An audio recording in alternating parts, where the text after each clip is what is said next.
we are discussing durable latrines. So how was this done in FNSP and why? Martina, this is an interesting conversation. Absolutely. You can't separate nutrition and wash. And still, wash continues to be a sensitive topic to talk about. And there's still people who are embarrassed to talk about issues relating to wash, issues relating to latrines and whether they're being used or not. But we were approached as a program by the Salima District Council, who said, we think there would be more latrines in our communities if people knew how to build them to endure the rainy season. Because what we see is they collapse during the rains, right? And why would people make an investment and also take the risk of their latrine collapsing? So we came up with a solution to that. And we trained people to build more durable latrines. Well, if you want to know how to build durable latrines that can actually stand the test of disasters, you are on the right podcast. Let's go on the journey today.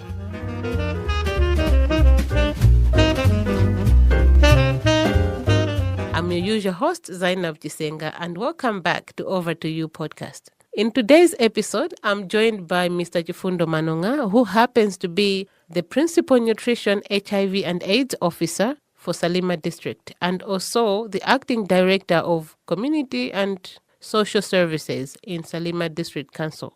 I'm also joined by Barbara Matengu, who happens to be my co-host, and also the Development Advisor for the Food and Nutrition Security Program under GIZ Malawi and is based in Salima District. Welcome, Barbara and Mr. Manonga, and it's an honor to have you on the episode today.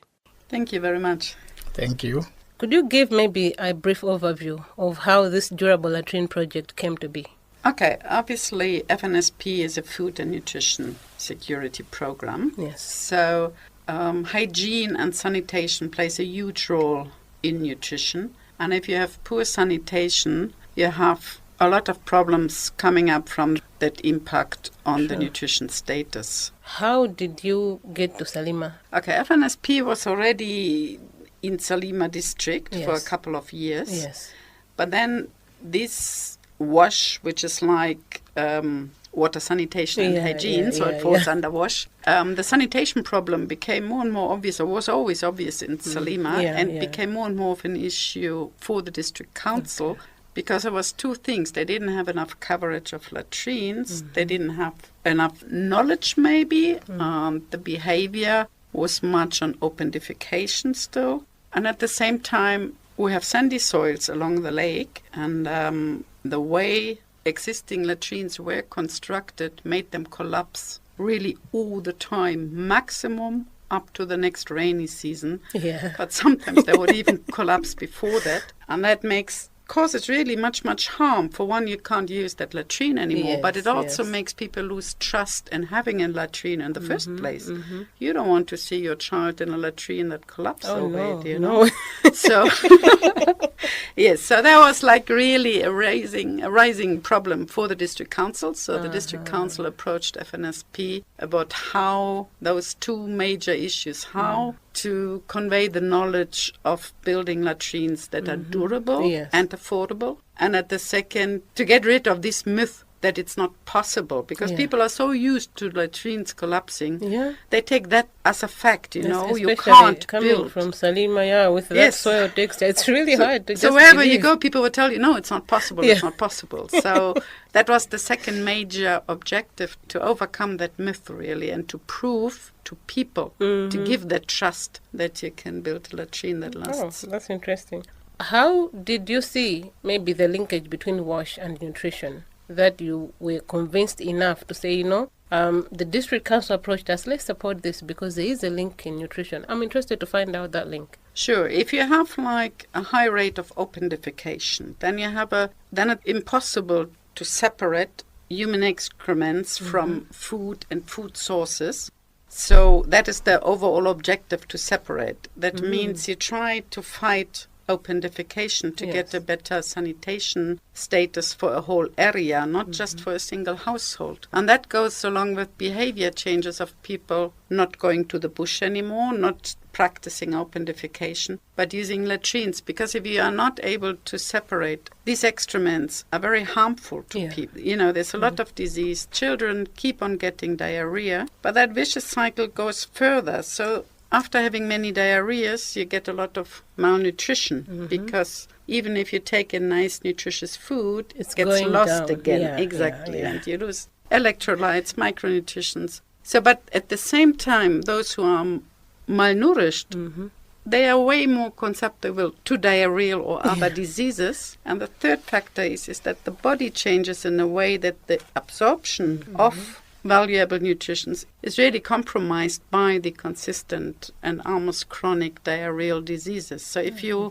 cut that vicious cycle, you benefit incredibly on nutrition status. I think now I would like to ask Mr. Manonga. I'm understanding it's your office that approached FNSP. Yes, my office through the office of the district commissioner. So basically, the controller is the district commissioner. He's the one who she took the issue to FNSP, much as it has already been elaborated that FNSP is concerned with food and nutrition security. Yes. So, but however, I think at the back of the mind, we know that there's that great association between nutrition and the WASH. So by background, Salima has been one of the districts which most of the households were practicing open defecation, whereby they are not using latrines. And when we are coming with our previous interventions, in areas like T. Maganga, the soil profile is sandy. So in such cases, they could have a great excuse to say, here we can't have latrines. They don't last. They will collapse.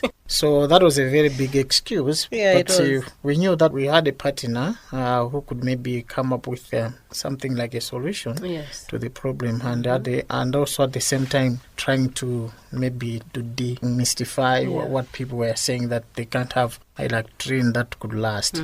So as a district, we thought it wise to engage FNSP so that they could give us maybe with the technical know-how how we can still have durable latrines even in areas where the soil profile is very loose. That's why we consulted FNSP. And also we are looking at being a more flexible and I should say closer partner who could not just bring things but also to listen to the council what are the issues that council is experiencing. So we are looking at that kind also of flexibility, having a hope to say that even though in their project there was nothing like WASH issues, but still they could listen and assist the council. So basically what we are looking for, not to invest in building such latrines, but to give knowledge, and also that knowledge should be propagated throughout the district. How did FNSP support you? You already started working the key support was the technical know-how. So in this case, we could mobilize community, and there were of course a series of activities that were done. So you could do some selection of key people, like focal people in the villages, those who could be imparted with that knowledge, demonstrate it to the community, and also making other community adopt or emulate what these first communities that were contacted to, just to get the technology of having durable latrines, even in such kind of areas where people believed that they couldn't have a durable latrine. How did you identify these, I would say, beneficiaries, although I know that you trained them like artisans? So basically, in the community, there are structures that are already there.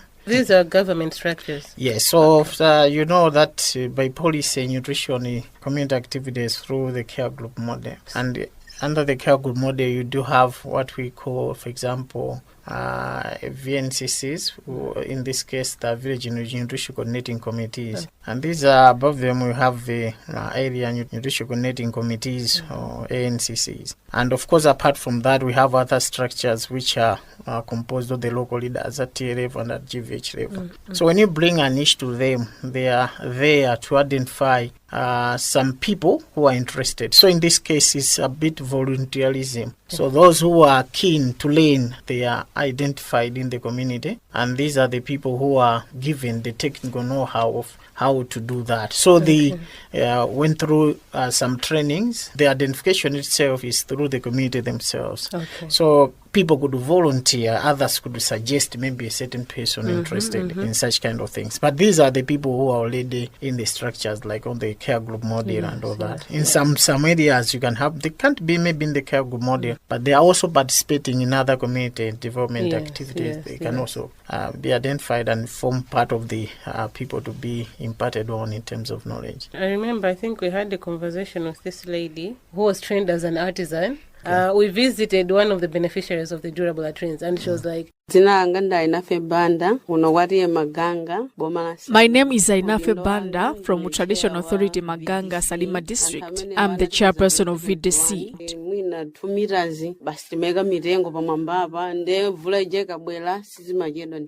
We used to dig pits 2 meters deep and then cover with trees on top. Unfortunately, during rains, they would be washed away. However, that consumed land that was supposed to be used for other things because we resorted to digging other pits. So now we're encouraged to dig 3 meters deep and then construct from inside to outside with a slab too. That way, our toilets last for 15 years. Before these toilets, we used to dig a lot of toilets, and because the toilets weren't that deep, we would have waterborne diseases because we used to drink contaminated water. To construct these toilets, we dig pits with 150 meters length and 120 meters width and 3 meters deep. We start by constructing the wall from inside and then construct a slab that is 150 by 120. For the slab, we use quarry, sand, cement, and timber to come up with the slab. Usually, the slab takes 7 days to dry up. This time, we were told that we can also use bamboo for the slab, which also relieved us because it is readily available. Even if this project will come to an end, we'll continue with the activities. That was Arinafe, a skilled artisan we visited, and she was actually just giving us an insight into how, she's been working with the communities in this regard. Yes, I think she might have been driven by, for example, gender-based violent issues. Open defecation is it's not an honor. Doesn't give dignity especially to women. True. And also, for example, a woman going to the bush, anything can happen. You can have sexual harassment and all those kind of things. Every day they would like to have a better latrine. Yeah. So I think she might have been motivated by that, just also to participate in the one of the areas that the FNSP project looks at is also issues of gender. Yes. Okay, so that the women should be participating in the developmental activities. And when you empower a woman, sometimes even more than empowering a man, because women are always there in the village taking care of the kids and all that. So having such kind of a lady, she might have been driven by such kind of things. Every woman would like to have a decent life.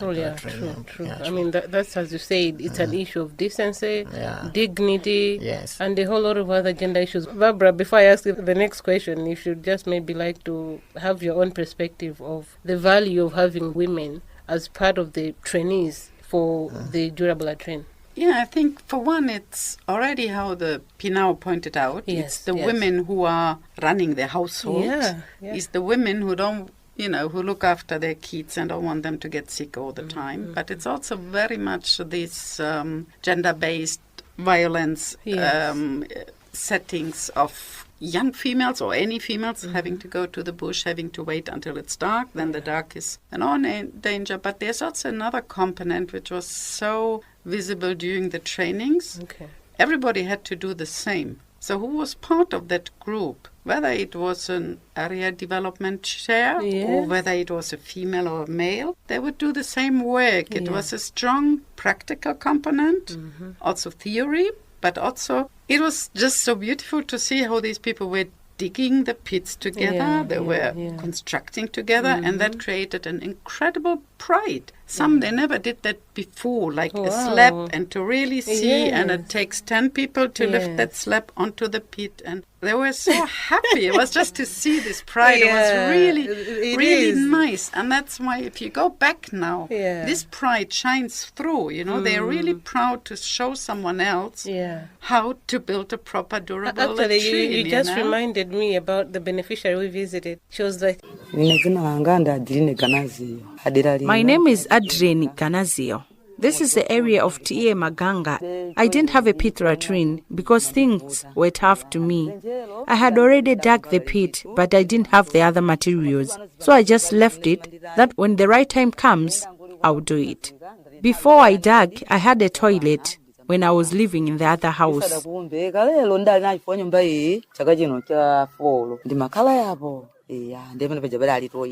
I've lived in this new house for 4 years now. We dug the way we villagers dig, but when the careworkers came, they helped us and showed us how to do it right. The light length should be 120. What I contributed were just bricks, and they brought me 2 bags of cement and quali for modern slab. If we didn't have that, we would have used bamboo to make slab. They came through the VDC, where we would meet in groups at Kalambe Primary School. This other day, I just saw a car coming to my house explaining about the programs. Our lives have since changed since the coming of the pit latrine, because when we had one toilet, we would go there and find someone else inside. But now we have a lot of them and we're comfortable. The toilet is clean and it has a cover. Even kids love it because when you're done, you wash hands outside. Even passers-by develop interest in our toilet.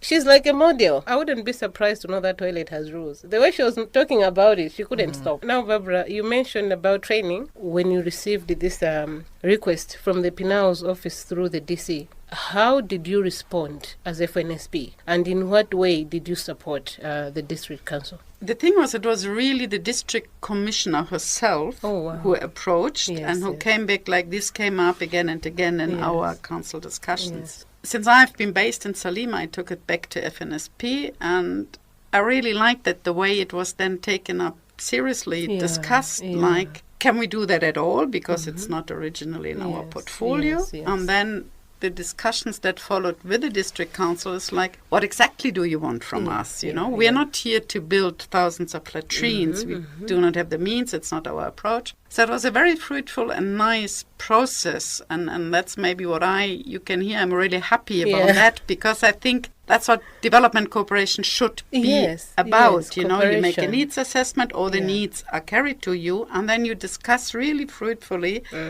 what can we do, and especially how can we do it. So we made the council specify what exactly are your expectations to us. And this was not like we need money or we need whatever. It was always about, we don't know how to get out of this situation. We understand that we need latrines, but we don't know how to. So it was a process.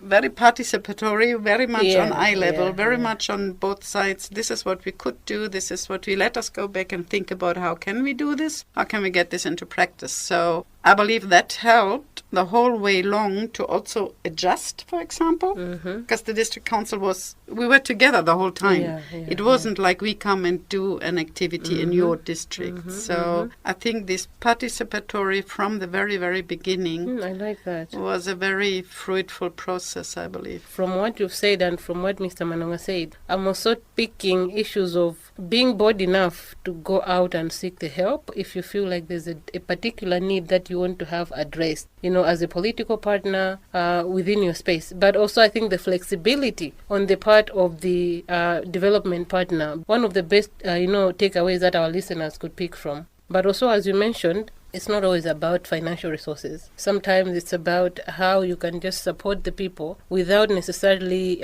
bringing in so much to the district or whatever space that you're working in. Yes, and it's also, as you say, a takeaway I would wish for both sides always, you know. It's like as whether it's an NGO or a donor, it's nice to have a bit of flexibility, but it's also good if the partner kind of learns to really specify the needs and to also dare to express them and to work towards a bit of flexibility. I mean, we're all aware there's a limited space for flexibility. Let's be honest, you know. You have your budget, you have your portfolio, but yet if we talk nicely, I think it all comes down to communication at the end of the day. If you're just joining, remember you're listening to Over to You podcast, and in today's conversation we are discussing durable latrines. Now, I would like to come back to Mr. Manonga. When you started this work, How did you help, to make sure this, intervention is really received well in the community itself? Okay, thank you so much. So basically, as council, as I said before, that we work or we implement through structures. Yes. The structures that are said could be healthy structures where we have village healthy committees. Yeah. You may have sometimes the CHAGs, which are community healthy action groups. When you look at developmental issues, you may have area development committee, village development committees. So we know how to channel this, apart from having even frontline workers or responsible officers who are there for a certain aspect of development. So when we are asking FNSP to help us, we already knew what we were supposed to do. For example, communities are supposed to be sensitized. Okay, so they should know, but be aware about something that you would wish the community to do, and also mobilization. Interventions like this, they need some resources. Yes, in this case, for example, when you look at those latrines, who is going to dig? It will be the people. What will they need? They will need hose, to dig, tools that are there. And also they will need some bricks, not much bricks, but a little bricks for the construction around the wall of the pit itself. So you need people to be prepared so that they should be able to contribute. But most of all, when you look at sensitization, they should be able to see the difference. Yeah. These people, they have been there for a number of years. You can't count even the years. They have been there already. What new thing are you trying to bring? So these are the people who, what they usually do in such kind of loose soil profiles is that they dig a pit, and sometimes they may put something like, they cut bamboos and make something like a mesh. Okay. Oh, yes. And to support the pit itself. But this, it doesn't last. No, it's not. It's not you really durable. look at a toilet, the pit itself is always wet, and this bamboo, it can't last. So you are trying to bring something different. Instead of them, for example, each and every year digging a pit latrine. Now they are seeing a latrine that can last up to maybe 20 years. Okay, so people should be able to differentiate to say, okay, what's the benefit of this? So as council, we are there with all the technocrats just to sell the idea and making sure that the people should participate at every stage, and they should see themselves that is doable and is feasible, so that they can easily adopt the innovation. So as council, basically, the support that is there is to make sure that the staff, the frontline workers that are there, they should participate. They should organize the community. So for FNSP, it's for them now to bring the techno, how is it done? And we are taking that as for example, civil servants working in the community. We are taking that. And also at the same time, the community, they're also taking that. And they try out. And the others, they just look at it and adopt. It's like the snowball. Somebody gets it and refer it to someone and refer to it. As I'm talking now, there could be over 1,000 such kind of pit latrines that have been dug. But it's not like once off. People do adopt and do that.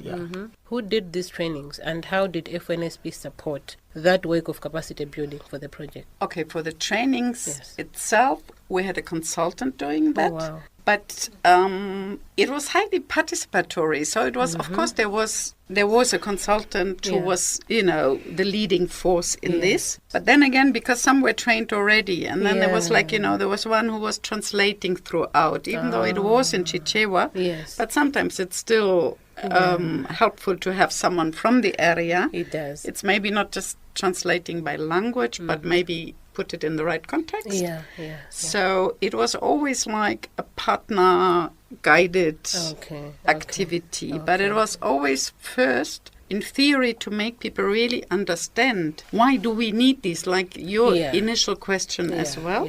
It's like, why do we need this? And building this, what you said before, this pride, to say, well, it is on you to change that, because especially in open defecation, you need a certain threshold where the behavior change is accepted not just by an individual, not just by one household, but by a community, and suddenly you'd feel even less comfortable for open defecation. So the spillover effect is becoming more and more that you also want a latrine now as the head of your interview partner. How important was localization for this process? To maybe the sustainability of the project, or maybe to the perception of the community, or maybe to the entire success of the whole intervention? Yes, it is important, but what is also important is what Chifundo said earlier, is the voluntary approach of it. You know, people are not forced. People are not told, if you come here, you get A, B, C, D.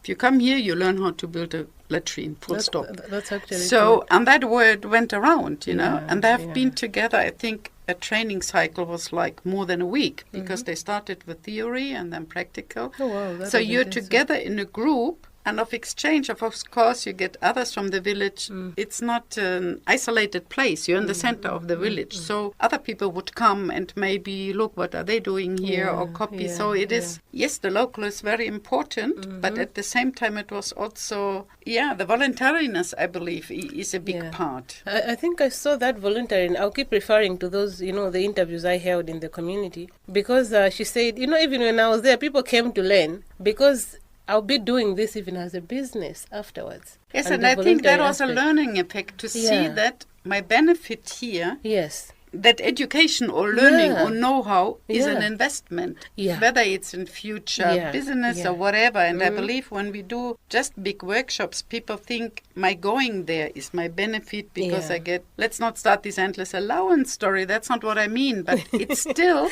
nice if people see, if I gain knowledge, if I gain skills, that by itself is an investment. Besides what we've already discussed, how beneficial is this model of work, especially on the durable latrines, to Salima as a district? I'm also going to make reference to the nutrition component. I think you should understand that even up to now, it's not our sanitation indicators are good. We have just received a report on child deprivation report that looks at the 6 indicators, and one of the indicators is about sanitation. So what happens is, like, you may not measure the poverty of a child by money, but sometimes you look at deprivations, access, for example, to a good latrine. So what this report looks at, if a household there's a child, where a child remains under 18 years, and the toilet they are using has no impervious floor or has no slab, that child is taken as poor. And the indicator is, I see, for Salima is 66.7%, which is very high. But we have been having a lot of WASH interventions. For example, COTS, community-led total sanitation. It was an approach that was a lot of billions have been invested, but the emphasis on the type of toilet was lacking. For example, they would just look at a basic latrine. Somebody digs a pit, they put some logs, cover with mud and all that. That kind of latrine doesn't count as far as child deprivation is concerned. You need a latrine that has an impervious floor. Why impervious floor? Because you should also look at issues of, for example, intestinal worms, issues of hookworms and all that.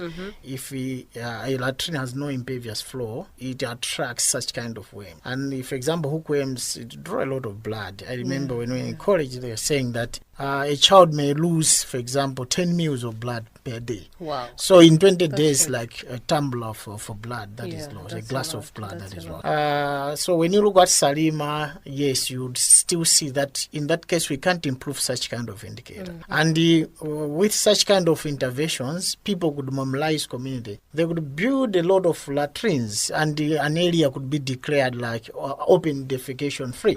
But that could not last. Next year, all those latrines are down, are totally demolished, true. you see. I So you are so back to zero. So it's not a yes. sustainable indicator as far as WASH is concerned. But when you look at this kind of latrines, they would take 20 years. So if in a village, if you have 100, you are sure that these 100 will last for at least 20 years. And that indicator is sustained, it's maintained, okay? This is more sustainable rather than just mobilizing people to make any type of a latrine.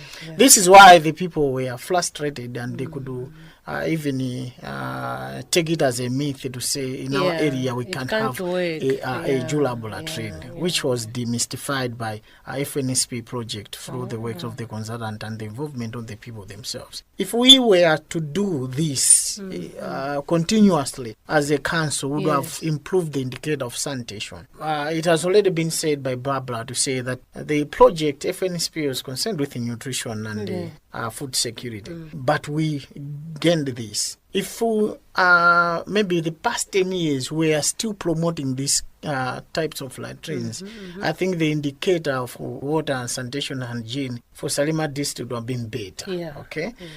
So this makes me to say that if we have partners, for example, they want to involve themselves in wash activities, they should promote this kind of latrines, because other latrines, the basic ones, one, don't count on the indicator. Secondly, they don't last. Therefore, the vicious circle that Barbara was talking about cannot be blocked. No, it keeps going. Yeah, so people still be suffering from diarrhea, affecting their absorption of nutrients. It's a cycle. So you should also understand that one of the indicators that we are also fighting as a district is about stunting. So the 2015-2016 Malay demographic survey showed that Salima, in terms of stunting, at 34.5% of under 2 children who are stunted. But you should also understand that with poor sanitation, increase the diarrhea, and here and again, children will end up being stunted. So we can't improve the nutrition indicator if we are not improving the water and sanitation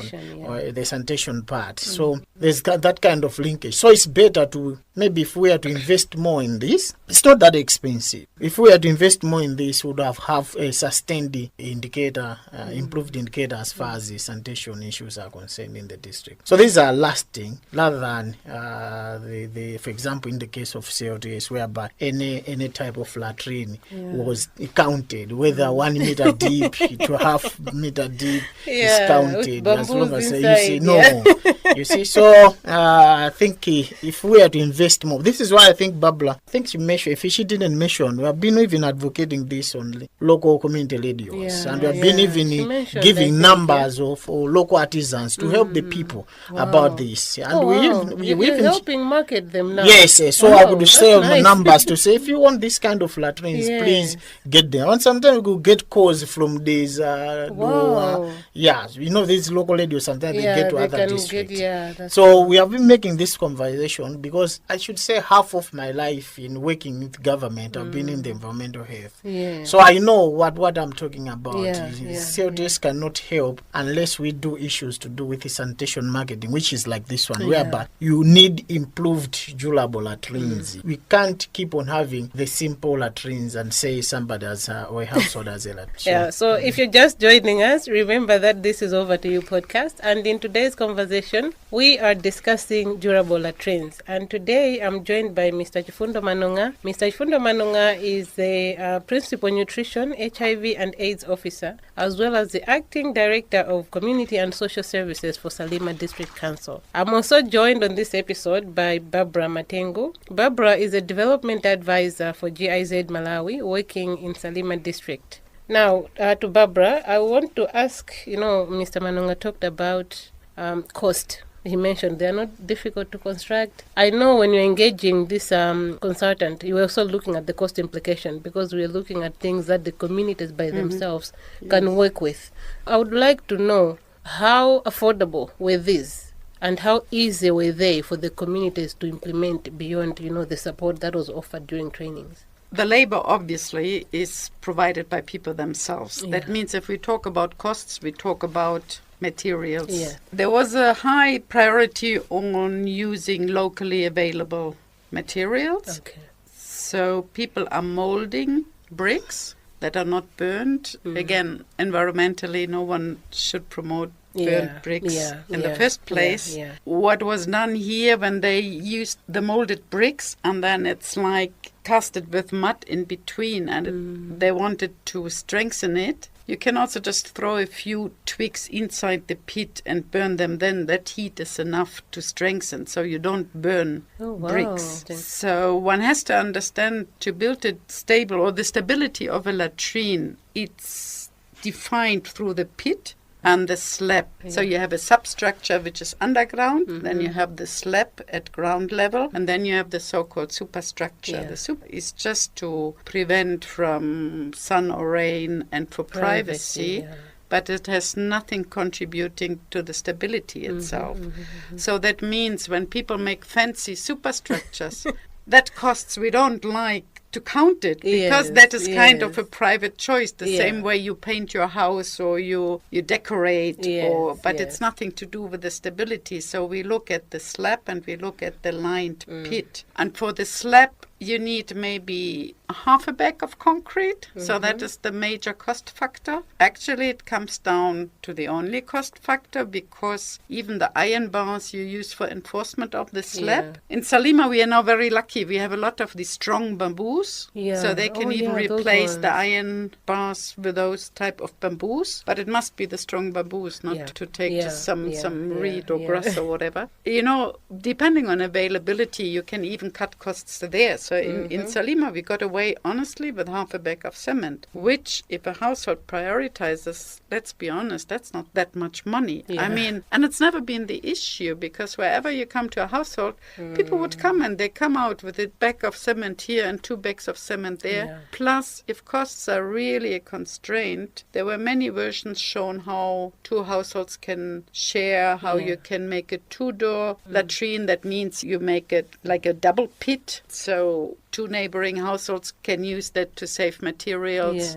And as my colleague here said, those latrines, they last for 20 plus years. So even if you move, you can move that slab. So it's still not lost. You just make a new pit. Yes, and you can still, you know, now it's lifted and put onto the pit. So you can build a new pit if you move or you I don't know, you want to shift it. You don't lose your concrete slab because it lasts. And we had those horrible floods in Salima in 2021, isn't it? And we had these horrible floods in Salima where you would walk through hip-high water. All of these latrines survived, even under those conditions. That's really a huge success. Whenever we go for monitoring and evaluation, not a single of those constructed latrines in these last 4 years ever collapsed. And that fact really is what convinces people, is just to see it works, isn't it? And as you said before, you're always thrown back to scratch because if they collapse with your coverage, you start again at zero. Whilst here, it takes time, but rushing is not more efficient. You know, make it proper and let it last, and you have cumulative numbers, isn't it? Because the 1,000 that were counted last year, they are added next year. They are not gone. So you build up a coverage.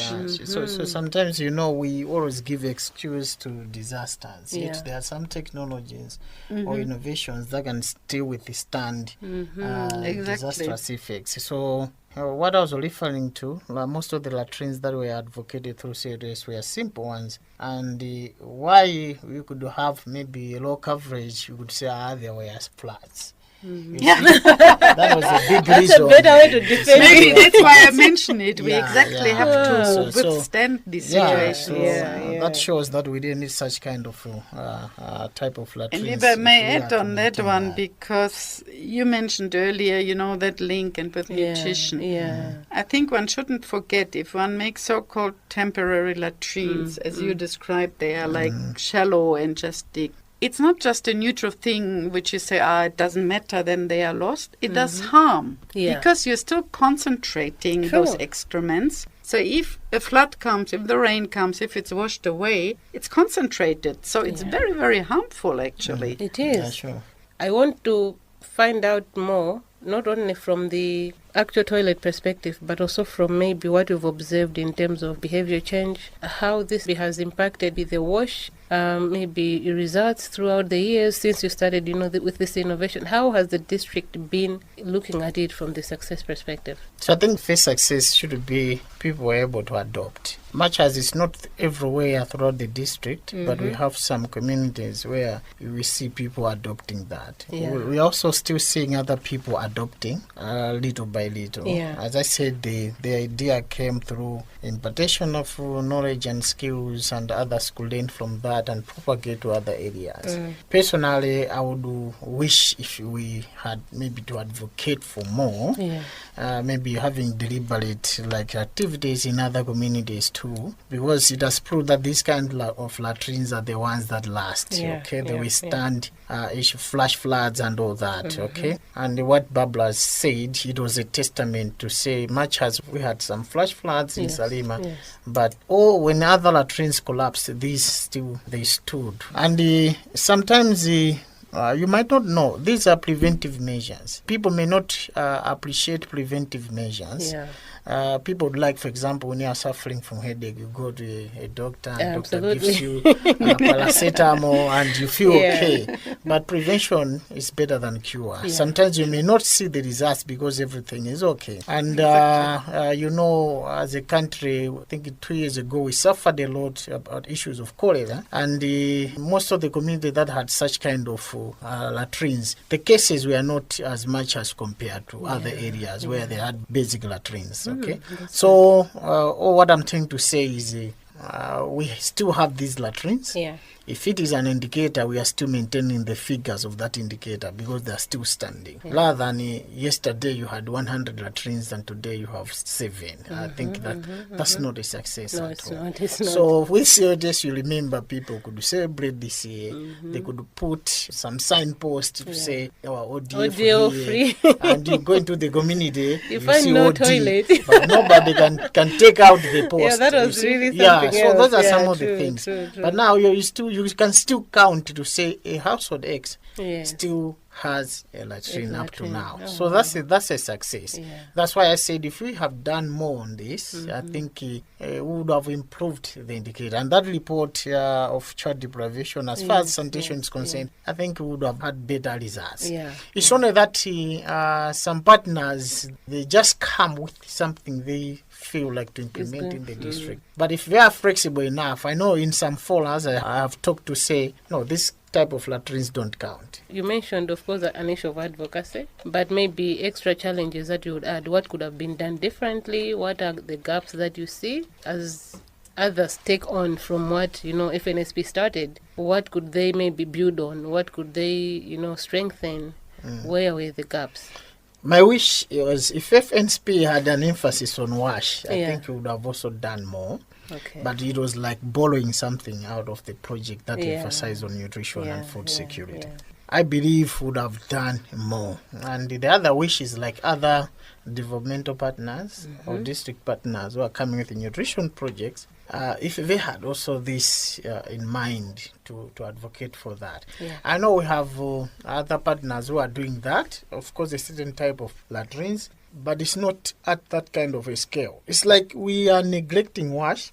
WASH issues, there was a decade ago, it was a hot cake. Yeah. Everyone was talking about WASH. Yeah. But now, you see that I think that kind of morale is down. So in such situation, that's when you need this kind of innovation. And the irony is now is when we're struggling a Yes, lot yes. with You see? choleras, Yeah, with, the floods and a whole lot of other issues. So in a time like this, whereby you don't have much support in WASH, I think this is the time to invest in what is sustainable. In this case, the durable latrines. Yes, yes. Yeah, so that is what I wish would have been done more. If we had a lot of artisans, as a district council, would wish everywhere in Salima to have such kind of artisans and also like ambassadors for the durable latrines every corner of the district. I'm very sure you're already doing that, because if you're able to, flag it out in a setup to say, no, we don't need this, let's implement this. I think I wanted to ask about sustainability, but I'm not going to ask it because I already know the fact that as a district council, you're looking at the benefit and the value of this. It's also a sign in and of itself to say, I think even beyond the project, this is going to continue. But also the fact that, you're doing marketing of these artisans. Yes. Yes, it's actually just not really adding more, stressing on the same. Yeah. I think in Salima, we were maybe also lucky, this partnership I described from the beginning. It's, of course, you also need a strong council or a strong partner on both sides. Yes. And I think now we, for example, luckily we have a Pinau, who at the same time is the acting director for community development and for gender. And because we had extremely many females trained, as you mentioned earlier. And I believe it's like this putting together all these efforts and keeping control in a way. Yeah, because if you say different donors come with different programs, I would say, but you have to give them kind of the permission to implement what they suggest. True. Because if we come to assist another government, we come to assist, and that means we need to keep talking. Yeah. So if it's said like, no, we are not interested in having 10,000 latrines within 6 months, we are interested in having lasting latrines in the time it needs, then that's a clear statement. And I believe a very clear communication will also help, and to say, you know, this is the message on WASH we want to be conveyed. Yes, in Salima No district. matter through which mouth, no matter through which ministry, no matter through... Yes, I believe that's very important, because especially with COVID, suddenly we had mushrooming WASH experts, if I may say that. You know, you just said your environmental health background, so those are the key WASH experts. Absolutely. And you come and someone tells you something about WASH where you know this is not the right way to do it. I think a council, a partner should have the right to say, no, this is not the way we want things implemented here. And to channel that a bit and to say, we are really grateful for your assistance.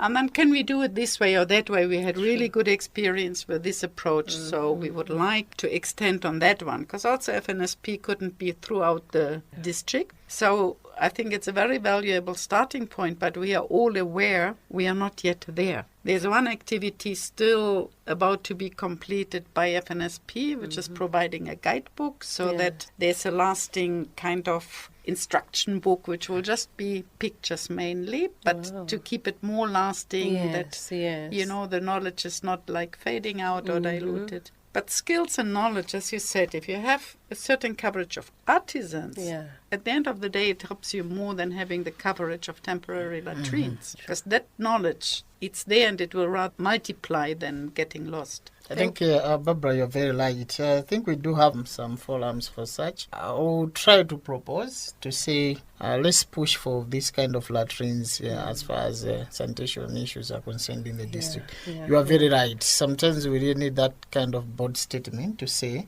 of course, giving them data too, to say, what have you been doing and what are we having now? If we are to score here, it's not from the latrines that we are advocating. It should be the latrines that are durable. Then we improve this indicator. Minus that, we can't achieve anything. So I think it's a way of giving them information and also looking back what we have been advocating or trying to implement in the district and having the results themselves. So it's to Malay government that is saying for you to score on WASH or on sanitation, you are supposed to have a latrine that has impervious floor, a slab. That itself can still speak more to the partners. And most of these partners, they even don't know sometimes. That's why I say most is communication, isn't it? It's not to get into lockerheads or something. Not at all. It's to advise each other. I remember one time we went to visit a certain, it was under a certain project. We went to a certain community. And we saw some dish racks. You know dish racks? They just construct dish racks and they are outside the house, you see. By then, I knew that it was about 4 years ago when we said this is not important. Because you put place on the dish rack, wind is blowing. What are you getting? But the dish rack should be inside maybe the kitchen, inside the house, not outside. And people were surprised, oh, this one is not important. I say, yes. Community themselves, they never put even a single plate on the new dish rack. They knew. You see? So sometimes we just pick something, we don't reason and all that. That's true. Wow, and don't forget, we all talk to the same community. So they're getting totally confused, you know? True. To the same community, like maybe next year, the next organization, they go and they talk again about temporary latrines. So you lose what you gained before. Absolutely. And that's why, you know, there should be certain channeling, also responsibility and ownership with both council and community. What I loved rather about this conversation is it's not just, you know, the actors, like the development partners, the government, beyond them maybe implementing this, but you're also giving insights to WASH partners to see how best do we work, maybe with the councils to improve on how, you know, our indicators are going to present themselves. Because if it's not worthy being on an indicator like the ones that we just make, no matter how many efforts we make, you know, the data is not going to be speaking well. And for me, I think that's really what I would commend FNSP for doing, because they set standards, I would say, that's it. For how best we can look at WASH, you know, activities differently.